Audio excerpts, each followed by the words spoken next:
Hey guys, welcome back to my channel. तो आज के इस वीडियो में मैं आपको एक्सप्लेन करने वाली हूँ 2025 में आई तमिल मूवी द डोर। तो चलिए विदाउट वेस्टिंग टाइम मूवी का एक्सप्लेनेशन स्टार्ट करते हैं। मूवी स्टार्ट होती है मित्रा से, जो एक इंजीनियर है और वो एक कंस्ट्रक्शन साइट पर काम कर रही थी। तभी देखती है कि वहाँ पर लोग मंदिर को गिरा रहे थे और ये देखकर मित्रा को थोड़ा सा अजीब फील होता है। जिसके बाद हम मित्रा के पापा को देखते हैं, जो कि एक एडवोकेट है और वो मित्रा को कॉल कर रहे थे, लेकिन मित्रा उनका कॉल रिसीव नहीं करती। जिसके कुछ टाइम बाद जब मित्रा के पापा घर जा रहे थे, तभी उनका एक्सीडेंट हो जाता है और वो देखते हैं कि उनका हाथ फ्रीज हो रहा था। तभी उनके सामने एक आत्मा आती है, जिसे देखकर वो काफी डर जाते हैं और मित्रा के पापा की वहीं पर मौत हो जाती है। अब कुछ दिन बीत जाते हैं और हम मित्रा को देखते हैं, जो सपने में अपने डैड को देखती है और वो देखती है कि उसके डैड जंगल में थे और मित्रा से कुछ कहना चाहते थे, लेकिन वो कह नहीं पाते। एक्चुअली काफी दिनों से मित्रा को ऐसे ही सपने आ रहे थे, जिसकी वजह से वो काफ़ी परेशान थी। तो वही मित्रा के बॉस का उसे कॉल आता है और वो उसे ऑफिस बुलाने लगते हैं, लेकिन मित्रा डिसाइड करती है कि अब वो ऑफिस वापस ज्वाइन नहीं करेगी। अब ये सुनने के बाद मित्रा की माँ उसे समझाती है कि आखिर वो कब तक ऐसे ही घर में रहेगी, क्योंकि मित्रा के पापा की डेथ हो चुकी थी और मित्रा चाहे जो भी करे वो वापस आने वाले नहीं थे। इसलिए वो मित्रा से कहती है कि वो अपना ऑफिस ज्वाइन करे ताकि उसका मन वहाँ पर लगे। अब मित्रा उनकी बात नहीं सुन रही थी। तभी वहाँ पर मित्रा की फ्रेंड शालिनी आती है और शालिनी मित्रा को यही समझाती है, जिसके बाद मित्रा ऑफिस ज्वाइन करने के लिए मान जाती है।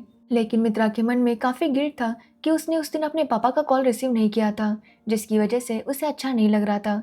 जिसके बाद हम कंस्ट्रक्शन साइट को देखते हैं, जहाँ पर एक वर्कर काम कर रहा था और अचानक से वो पोजेस हो जाता है और वहाँ से जंप करता है, जिसकी वजह से उसकी वहीं पर मौत हो जाती है।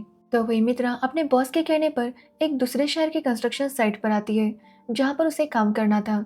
वहाँ पर एक आदमी उसे रूम दिला देता है, लेकिन उसे वो रूम एक दूसरी लड़की के साथ शेयर करना था, जिसका नाम था मारिया। और मारिया को मित्रा के साथ घर शेयर नहीं करना था, लेकिन उसके पास कोई ऑप्शन नहीं था, जिसकी वजह से वो मान जाती है।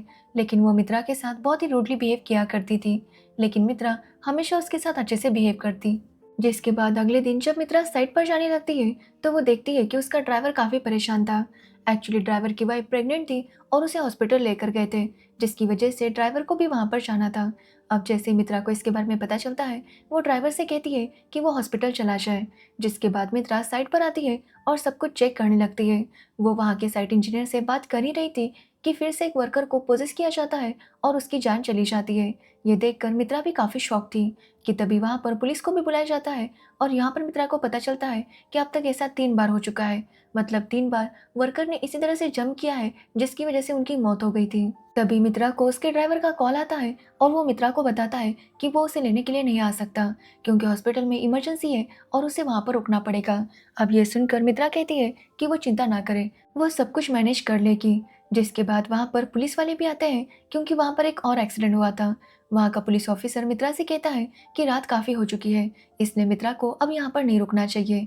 अब ये सुनने के बाद मित्रा एक बस स्टॉप पर जाती है और बस का इंतजार करने लगती है कि तभी उसे वहाँ पर एक लड़की दिखाई देती है, जो कि रो रही थी। और ये देखकर मित्रा उससे बात करने की कोशिश करती है, लेकिन वो लड़की अचानक से वहाँ से गायब हो जाती है।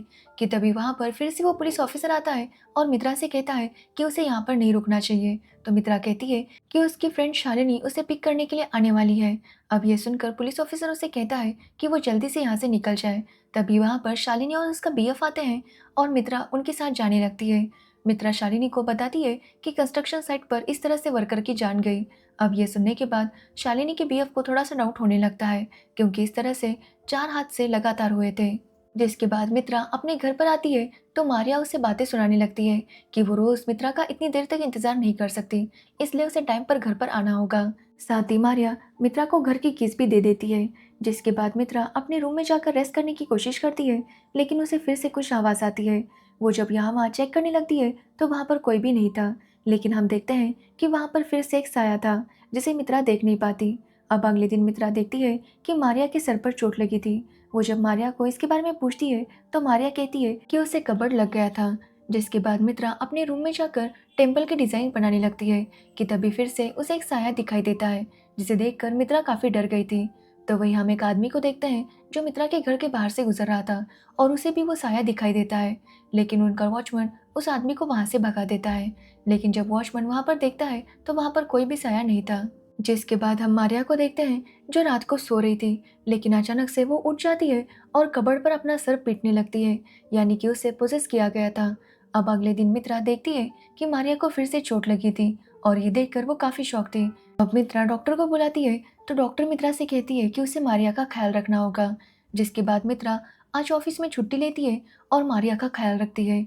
ये देखकर मारिया भी काफी खुश थी। वो मित्रा से अपने रूड बिहेवियर के लिए माफी मांगती है और मित्रा भी उसे माफ कर देती है। जिसके बाद मारिया जब अपना मोबाइल चार्जिंग पर लगा रही थी तो उसे पीछे कोई साया दिखाई देता है।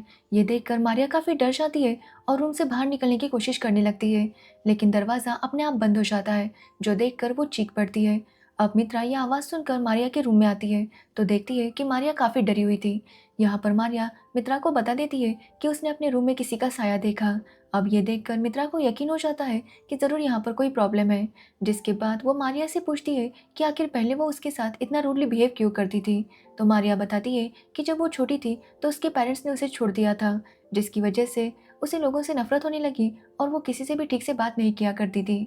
अब ये सुनने पर मित्रा भी बताती है कि उसके डैड भी चाहते थे कि उसकी शादी हो जाए, लेकिन मित्रा को शादी नहीं करनी थी, इसलिए उस दिन वो अपने डैड का कॉल रिसीव नहीं कर रही थी और तभी उनका एक्सीडेंट हो गया जिसमें उनकी डेथ हो गई।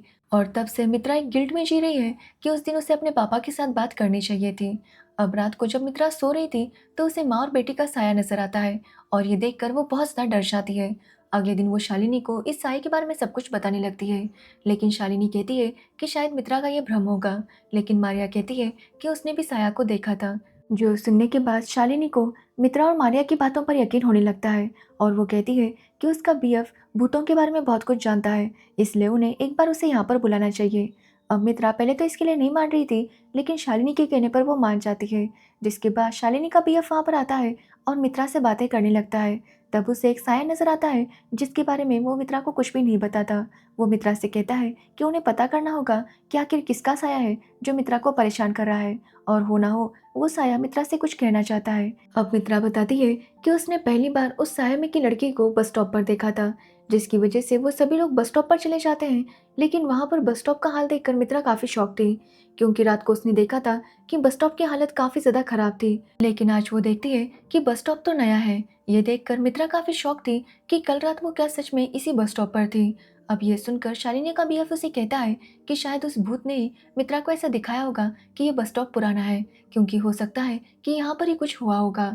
जिसके बाद शालिनी का बीएफ इस बस स्टॉप के बारे में पता करता है तो उसे एक इन्फॉर्मेशन पता चलती है। एक्चुअली कुछ सालों पहले वहाँ पर दो लोगों के एक्सीडेंट में मौत हुई थी। अब ये सुनने के बाद मित्रा रियाज नाम के एक बंदे को कॉल करती है और उसकी हेल्प लेती है ताकि वो पता कर सके कि उस दिन किसकी मौत हुई थी। एक्चुअली रियाज मीडिया से बिलोंग करता है, इसलिए वो आसानी से इसके बारे में पता लगा सकता था। तो वही शालिनी का बीएफ मित्रा से कहता है कि शायद मित्रा के पापा का भी इस घूस के साथ कोई रिलेशन था और इसी की वजह से उनकी मौत हुई थी। जो सुनकर मित्रा भी काफी शॉक थी। वो तुरंत अपने घर जाती है और अपने डैड के रूम में डॉक्यूमेंट्स ढूंढने लगती है। तो वहां पर उसे उन दो बंदों का फोटो मिल जाता है जिनकी एक्सीडेंट में मौत हुई थी। और मित्रा देखती है कि उनका फोटो एक रॉयल फोटो स्टूडियो में खींचा गया था। इसलिए मित्रा शालिनी के साथ वहां पर जाती है और उस फोटोग्राफर से पूछती है कि आखिर ये फोटो किसका है। तो फोटोग्राफर बताता है कि एक्चुअली ये फोटो दो भाइयों का है जिनकी उस बस स्टॉप वाले एक्सीडेंट में मौत हुई थी। इनका एक और भी भाई था जिसकी अपने भाइयों की मौत की सदमे की वजह से मौत हुई थी। अब वो फोटोग्राफर उन्हें तीसरे भाई का भी फोटो दिखाता है। जिसके बाद मित्रा अपने बॉस से पूछती है कि आखिर इस प्रॉपर्टी का ओनर कौन था। तो उसका बॉस बताता है कि एक्चुअली ये प्रॉपर्टी तीनों भाइयों की थी, लेकिन तीनों की मौत हो गई थी, जिसके बाद ये प्रॉपर्टी उनके रिलेटिव्स के पास आ गई। लेकिन तीनों भाइयों के पहले ये प्रॉपर्टी एक विडो लेडी और उसके बेटी की थी। अब मित्रा और रियाज को आगे की स्टोरी पता करनी थी, इसलिए वो उस पुलिस ऑफिसर से मिलने चाहते हैं जो इस केस पर काम कर रहा था। तो वो पुलिस ऑफिसर कहता है कि इसमें नया जैसा कुछ भी नहीं है, दो लोगों की मौत हुई थी और उसके सदमे से उनके तीसरे भाई की भी मौत हुई थी। अब ये सुनने के बाद मित्रा पुलिस ऑफिसर से पूछती है कि जो उनसे पहले लेडी और उसकी बेटी वहाँ पर रहा करते थे उनके साथ क्या हुआ। तो वो पुलिस ऑफिसर बताता है कि एक्चुअली वो लेडी विडो थी और उसकी बच्ची थी जो स्कूल जाया करती थी। उस लेडी को एक आदमी से प्यार हो गया और तभी इन तीनों भाइयों ने उसे घर परचेस करने का ऑफर दिया। अब उस लेडी को भी अपने लवर के साथ एक नई दुनिया बसानी थी, इसलिए उसने इन तीनों भाइयों को अपना घर बेच दिया, लेकिन उसके लवर ने उसे धोखा दिया और सारे पैसे लेकर भाग गया, जिसकी वजह से वो लेडी और उसकी बेटी काफ़ी ज़्यादा अकेले हो गए थे। साथ ही उनके पास कोई पैसे भी नहीं थे, इसलिए उन दोनों ने खुद को ख़त्म कर लिया।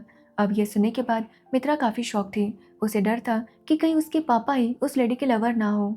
इसलिए वो अपने डैड की फ़ोटो उस पुलिस ऑफ़िसर को दिखाती है और उससे पूछती है कि क्या यही उस लेडी का लवर था।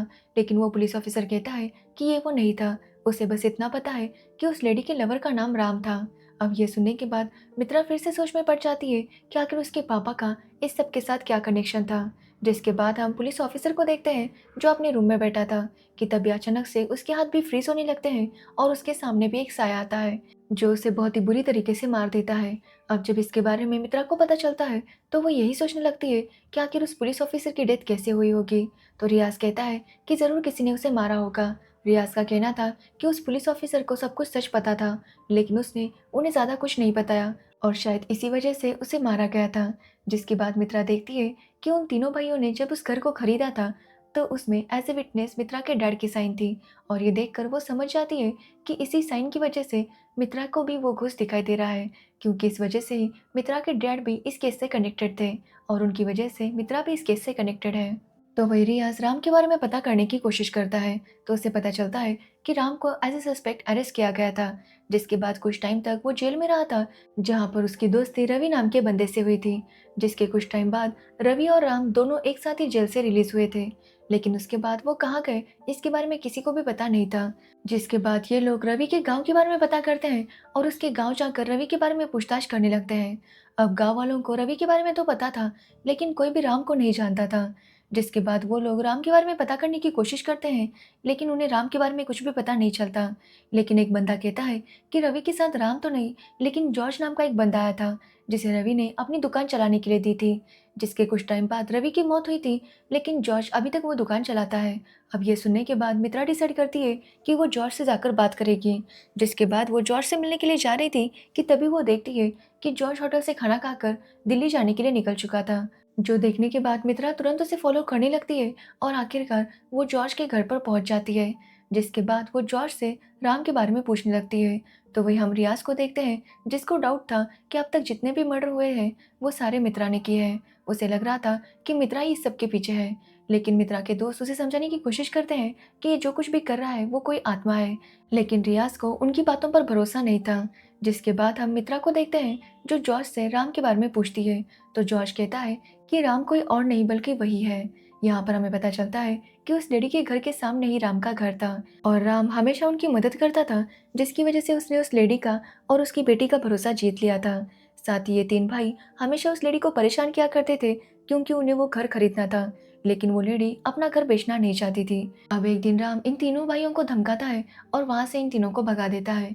जो देखने के बाद उस लेडी का राम पर भरोसा और ज्यादा बढ़ गया था। जिसके बाद एक दिन फिर से ये तीनों भाई इनके घर आते हैं और उस लेडी को बातें सुनाने लगते हैं कि उसका राम के साथ चक्कर चल रहा है। जिस पर वो लेडी कहती है कि वो राम के साथ शादी करना चाहती है, लेकिन राम कहता है कि वो दोनों शादी नहीं करने वाले। एक्चुअली वो लेडी उसे पैसे देकर यहाँ पर बुलाती है ताकि वो उसके साथ सो सके। अब ये बात सुनकर वो लेडी काफ़ी शौक थी। वो समझ जाती है कि राम भी इन तीनों के साथ मिला हुआ है, लेकिन वो फिर भी अपनी प्रॉपर्टी बेचने के लिए तैयार नहीं थी। तो ये तीनों भाई उसे धमकाते हैं कि वो उसकी बेटी को मार देंगे। जो सुनकर वो लेडी डर जाती है और प्रॉपर्टी बेचने के लिए मान जाती है। जिसके बाद वो प्रॉपर्टी पेपर पर साइन कर ही रही थी कि तभी राम गलती से उसकी बेटी को मार देता है। ये देखकर वो लेडी साइन नहीं कर रही थी और वो इन तीनों भाइयों पर अटैक करने लगती है, जिसकी वजह से राम गुस्सा हो जाता है और इस लेडी को भी मार देता है। ये देखकर ये तीनों भाई काफ़ी शौक थे क्योंकि अब वो मर चुकी थी तो उन्हें प्रॉपर्टी कैसे मिलेगी। जिसके बाद वो लोग उस लेडी का अंगूठा पेपर्स पर लगवा देते हैं। जिसके बाद वो देखते हैं कि वो लेडी अभी जिंदा थी, इसलिए वो राम से कहते हैं कि वो उसे मार दे। जिसके बाद राम उस लेडी को भी मार देता है। अब इन तीनों भाइयों के पास प्रॉपर्टी पेपर्स आ गए थे, लेकिन लीगल प्रोसीजर करनी थी, इसलिए वो एक लॉयर के पास जाते हैं जो कोई और नहीं बल्कि मित्रा के पापा थे। वो मित्रा के पापा को झूठ बोलते हैं कि जिस लेडी से उन्होंने प्रॉपर्टी खरीदी है वो लेडी और उसकी बेटी हमेशा के लिए मुंबई सेटल हो गए हैं, इसलिए अब वो वापस नहीं आ सकते। अब ये बात सुनकर मित्रा के पापा डॉक्यूमेंट्स को एडजस्ट कर देते हैं और थोड़े पैसे ज़्यादा लेकर उनकी प्रॉपर्टी का काम कर देते हैं। और जब मित्रा के पापा पेमेंट लेने गए थे तो मित्रा उनके साथ गई थी और उसने वो पेमेंट अपने हाथ में ही लिया था और शायद इसी वजह से उसे वो आत्मा दिखाई दे रही थी। अब ये सब सुनने के बाद मित्रा काफ़ी शौक थी। वो राम से कहती है कि वो उसकी सच्चाई सबको बता देगी क्योंकि उसे उसके कर्मों की सज़ा मिलनी चाहिए। जिस पर राम कहता है कि जो भी इस केस में इन्वॉल्व था उन सबको उस चुड़ैल ने मार दिया है, लेकिन राम बच गया क्योंकि वो यहाँ से निकल गया था। यहाँ पर हमें पता चलता है कि उस औरत की आत्मा ने ही इन तीनों भाइयों को मार दिया था, जिसके बाद उस पुलिस ऑफिसर को, डॉक्टर को मारने वाली भी यही औरत थी। जिसके बाद वो कहता है कि वो यहाँ से बच निकला क्योंकि वो औरत यहाँ से बाहर नहीं आ सकती थी। एक्चुअली जिस जगह पर उसका घर था, वहाँ पर उनकी कुल देवी का मंदिर भी था, और इसी वजह से उस औरत की आत्मा वहीं पर रह सकती थी, वहाँ से बाहर नहीं आ सकती थी, और शायद इसी वजह से उसने राम को अभी तक नहीं मारा था। जो सुनकर मित्रा कहती है कि जब वो कंस्ट्रक्शन साइट पर थी तभी वो मंदिर टूट चुका है। जो सुनकर राम काफी शॉक था क्योंकि उसे मित्रा के पीछे वो उस लेडी की आत्मा दिखाई देती है और वो जल्दी से उसके ऊपर अटैक करने लगती है। जो देखकर राम वहां से भाग रहा था और मित्रा उसे फॉलो कर रही थी। तभी वहां पर रियाज और उसके दोस्त भी आते हैं और मित्रा को रोकते हैं। जिसके बाद हम राम को देखते हैं जो भागता हुआ जंगल में आता है, लेकिन अचानक से उसकी बॉडी फ्रीज हो जाती है और वहीं पर उसकी मौत होती है। और ये सब कुछ रियाज अपनी आंखों से देख लेता है और वो समझ जाता है कि उस आत्मा ने ही ये सारे मर्डर्स किए थे। जिसके बाद हम मित्रा को देखते हैं जो वापस अपने घर जा रही थी। तभी उसके सपने में उसके डैड का चेहरा आता है जो कि स्माइल कर रहा था, जो देखकर मित्रा भी काफी खुश होती है क्योंकि फाइनली उस लेडी का भी बदला पूरा हो चुका था। और यहीं पर ये मूवी एंड हो जाती है। तो ये थी द डोर मूवी की स्टोरी। अगर आपको इस मूवी की स्टोरी और मेरा एक्सप्लेनेशन पसंद आया हो तो वीडियो को लाइक, कमेंट, शेयर जरूर करना, और मेरे चैनल को सब्सक्राइब करना बिल्कुल मत भूलना। Thanks for watching video.